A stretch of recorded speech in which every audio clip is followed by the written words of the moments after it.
Hey guys, this is the Hidden Hero. I'm back again with another Lost Relic video for you guys. Today, we get to finally read the skill Renewal Part 3, and we're gonna get right into it right now. As usual, the link to the article will be down in the description below, so let's get right into this. Removal of skills. With this update, woodcutting, mining, engineering, and forging are officially retired. The dream is over. Shut her down, boys!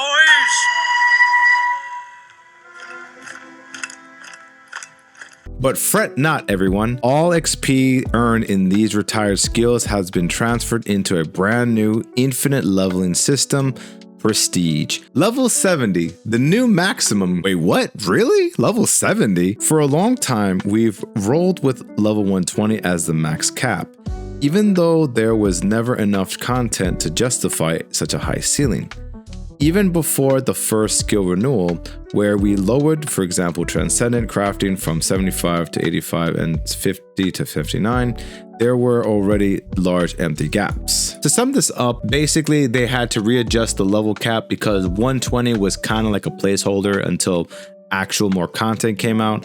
But for now, they're down to level 70 because it's more realistic and we get to see what Prestige is. Let's get right into that right now. Prestige. Once a player reaches and maxes out level 70 in any skill, they unlock a prestige leveling bar, including a prestige icon next to the player's name.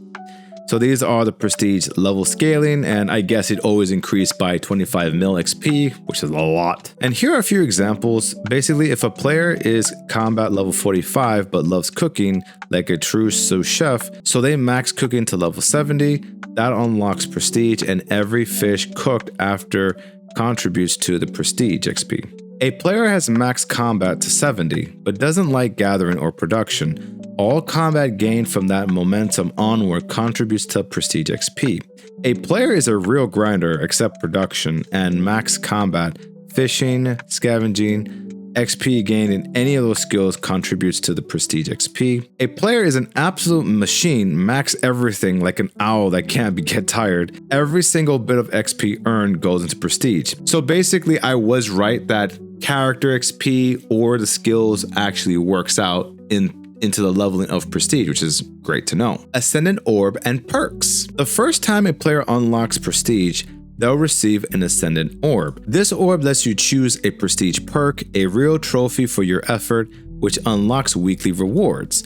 However, choose wisely. This system is not designed to be re-rolled constantly. It's meant to reward long-term dedication, not to become another optimal reroll meta. That said, we understand players change their minds. That's why we've added a reroll function. So there's no free reroll option, but you have to pay for 5,000 Lunari if you're going to reroll the effect. Pick your effects very wisely, otherwise it's gonna cost you. XP transfer. With the new max cap at 70 and the prestige leveling system, it's completely fair to ask, where did my XP go? Which is a valid question to ask. We're happy to confirm no XP was lost. All XP exceeding a maxed out level 70 is transferred 1-to-1 to your prestige XP bar, except one exception. XP from engineering and forging is doubled before being transferred into prestige XP. Yo, really? Wait a minute. Oh, that's crazy. Oh, wow. Good thing I balanced out my leveling at the end. That's crazy. Big shout out to anybody who's gotten those maxed out. My God, they're gonna have so many orbs, so much XP, it's not even funny. Jesus. 2 brand new skills. To fill the void left by the 4 retiring skills, we're introducing the skills that we know. Everyone starts at level 1. No XP is transferred into these skills. A true fresh start and equal footing for all players. We'll see about that. How some players play, forget about it.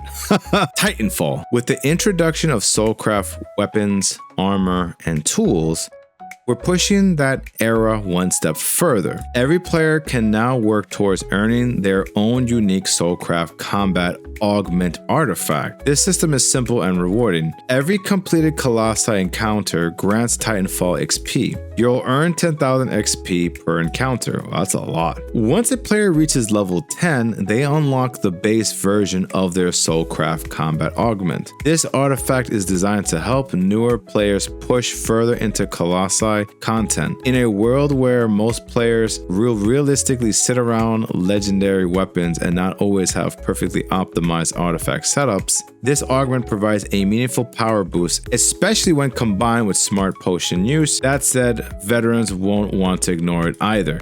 Yo, I was right. I called TitanFall was gonna affect Colossi. That's crazy. Let's continue. More chests, more loot. TitanFall isn't just about power, it's also about rewards. Whoa, now you're talking my language there. At certain TitanFall levels, a player unlocks additional end chests. At the end of the Colossi encounters, at max level, you can earn up to 4 chest totals from a single encounter. Yo, let's go! And yes, each chest is an additional roll of the drop table. More chances, more variety, more potential. That's crazy. From 1 chest to 4 if you get max level. Yo, let's go. Okay. Breach. Breach introduces a new monster class to Descending Nightmares.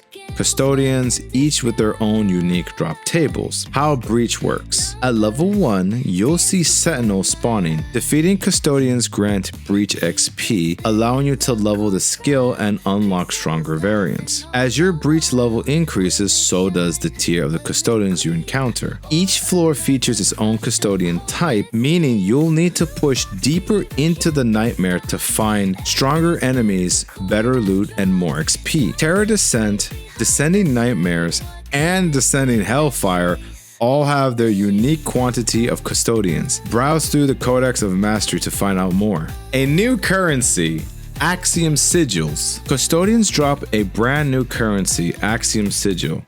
Sentinels, 25% chance to drop 1 sigil. There are other new Custodians here, but we'll leave it up to you adventurers to discover. Paragons, up to 35% chance to drop up to 3 sigils. Paragons also have a chance to drop a Mandate Core, more on that soon. So the loop is clear. Enter Descending Nightmares, defeat Custodians, earn XP, collect sigils, and cash them in. In Talmouth, you'll find a new merchant, Eldran Aximar. He offers powerful rewards in exchange for Axiom Sigils. Important rules. Players can earn a maximum of 500 Axiom Sigils per week. Players can hold a maximum of 500 sigils totals. Okay. What can I buy? Eldran Aximar offers Epic Prime 4 shards, Legendary Prime 4 shards. Not in the mood for shards? No problem. You can also exchange sigils for Axio Cash Hordes, which contains a solid bundle of arcane fragments. Terror Descent integration. To ensure Breach is still accessible to newer or lower level players, Terror Descent will only contain Sentinels. Sentinel on floor 1, Sentinels on floor 4, 3 total per full run. Mandate Core and Mandate Fracture. Custodians are more tanky than standard monsters, and we know players love tools to deal with tough enemies faster. Inside the Nightmare Vault, there's now a chance to find a unique recipe that unlocks the ability to craft Mandate Fracture. This powerful consumable greatly increases your damage against Custodians, requires Mandate Cores to craft, is stackable.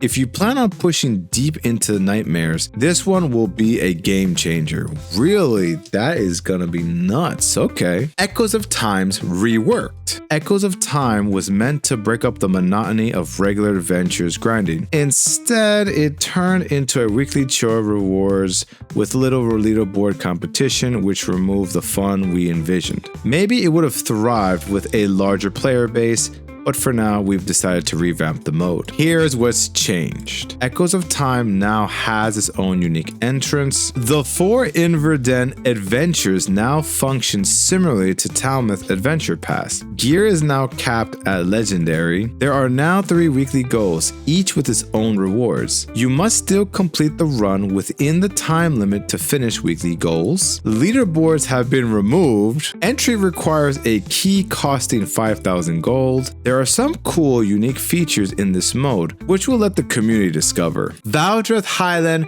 requirement update. With several skills removed, it's time to update how players earn entry tokens for Valdrath Highlands. Players can earn up to 2 daily entry tokens by Combat plus fishing plus scavenging at level 70, 1 token. Cooking plus alchemy at level 70 equals 1 token. Nice, so I finally get 2 tokens. Let's go. Membership reworked. This is a major change, and it will affect how the game is played and how it's perceived. Let's start with the part some of you might not like. The days of unlimited free grinding without memberships are over.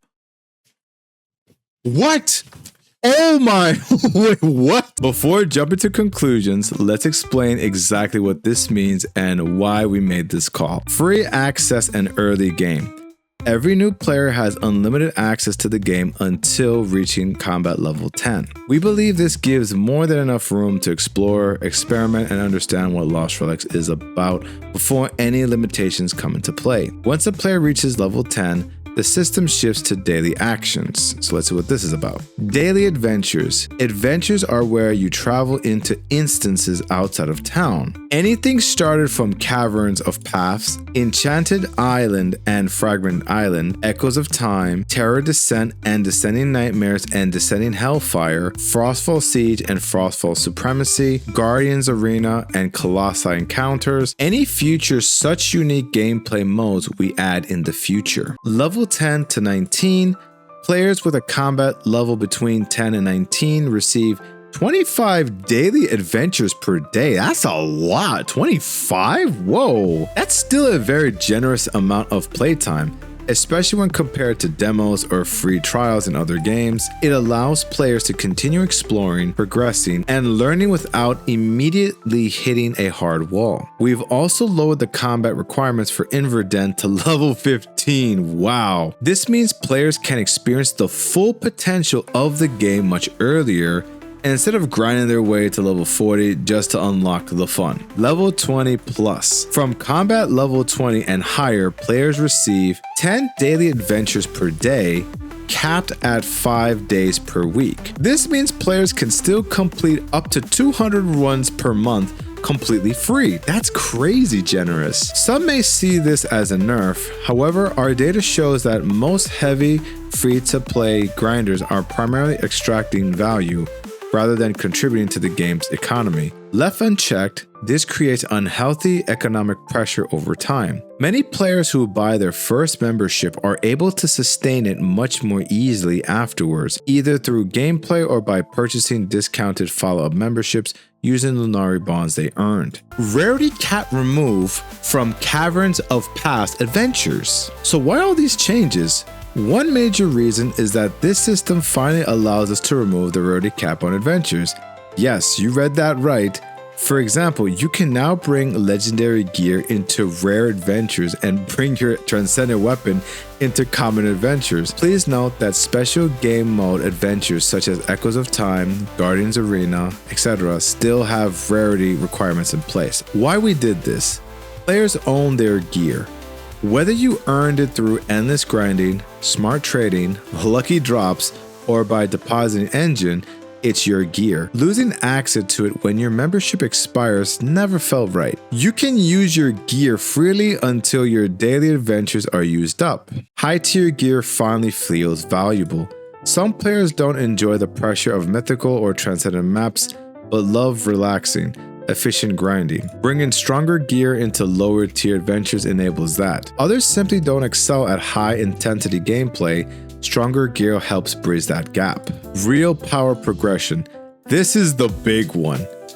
Previously, upgrading gear often didn't feel impactful. Monsters still took 1 to 4 hits regardless of tier.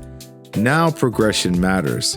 A new player who gets their hands on a rare or epic weapon will immediately feel stronger, killing monsters faster and more efficiently than before. Oh, I can't wait to see that. The cherry on top, to fully close the loop, non-members can now run any adventures they want until their daily adventures run out. Want to run 10 transcendent adventures per day using your strongest gear? Go for it. We generally feel that you earned your way there. You should be able to enjoy it. We're aware that this is a risk. Some players may decide that 10 daily adventures per day is enough for casual play and stop paying for membership. That's a risk we're willing to take in order to create a better, fairer game.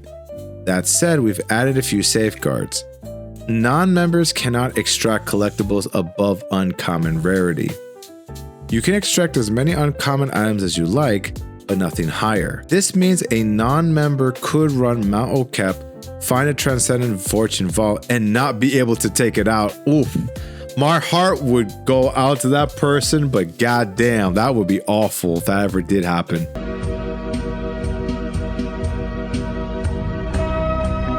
We're aware this might cause a rage quit. Please be mindful of the risk involved.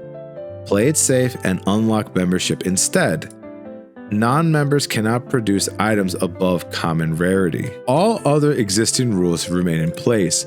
Most weekly goals still require membership, silver and gold contracts remain members only, and several other systems are unchanged. Melee update! The melee minor attack now applies a 2-second stun to any target it hits, with exceptions versus Guardians Colossi in place. This gives melee players more tactical control in combat, allowing them to fight custodians and other monsters more strategically while actively mitigating incoming damage instead of simply face tanking it.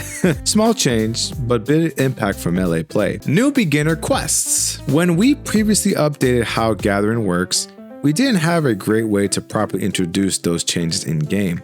That's now been addressed. This update adds 2 new beginner quests that walk players through Enchanted Isle and Fragment Island via a short guided quest line. These quests are designed to clearly explain the new gathering flow and what makes each location unique. Veteran players won't see these quests, but new players will encounter them as part of the revamped introduction sequence. Release notes. As usual, I'll only cover the topics that were not mentioned in the article, so let's get right into that. Character XP and champion rewards have been merged into combat skill, which appears in your skills window. It also shows what used to be the champion rewards, so that it's similar to your other skills. Create a new monster class, Custodians. Custodians are enforcement construct bounds to nightmare spaces.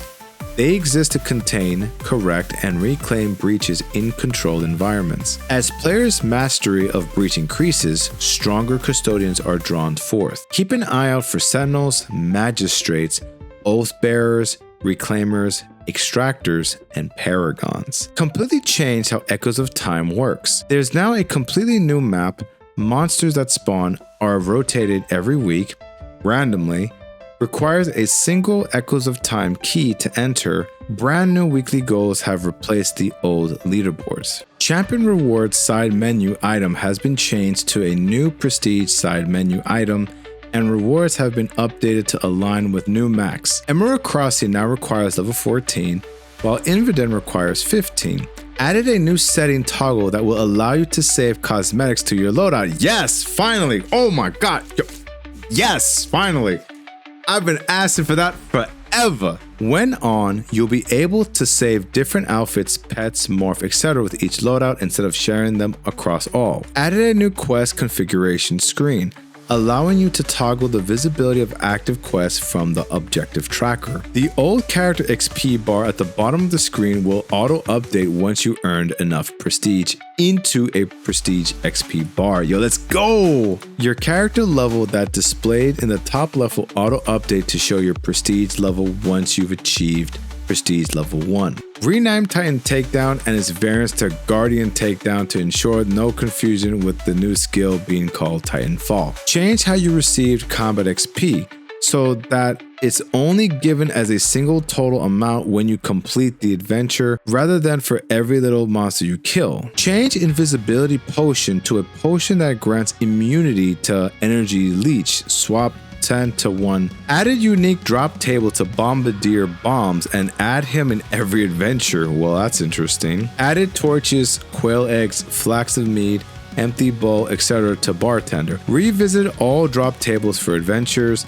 Items like Sulk Silk, jugs of water, Faraga's jar, Holy Grail, etc. Fix issue with energy health when quickly starting a new adventure after completing a previous one. That was a massive article. Holy crap, that was so much info, but big shout outs to the dev for actually making some interesting changes. I wish we could see what this is about, but there's a little video that some of you might have seen already, but if not, let me show you it real quick right now. Here is a leak that Rarity dropped us literally in the Discord just randomly, and let's just see what this is about. Here we go. Okay, this is Descending Nightmares. Is that a novice? He gets a new back skin. That's cool. Okay. Yo! Is that a...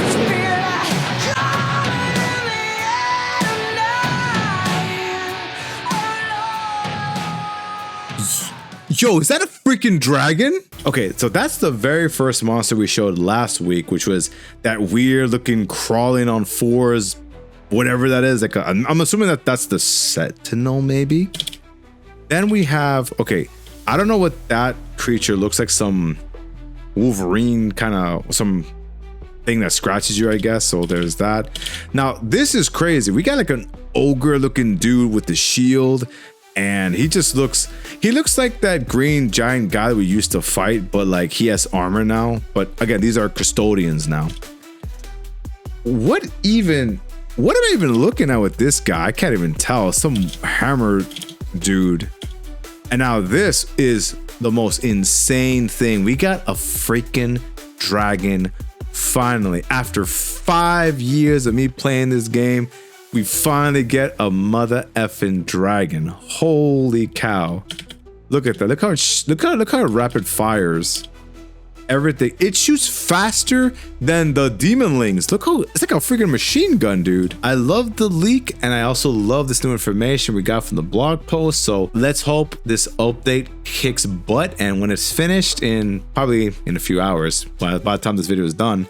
So let me know what you guys think in the description down below, and don't forget to boost the hidden hero when you get the chance.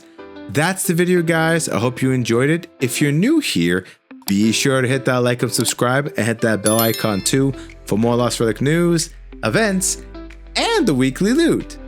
And never forget to follow your arrow. Take care.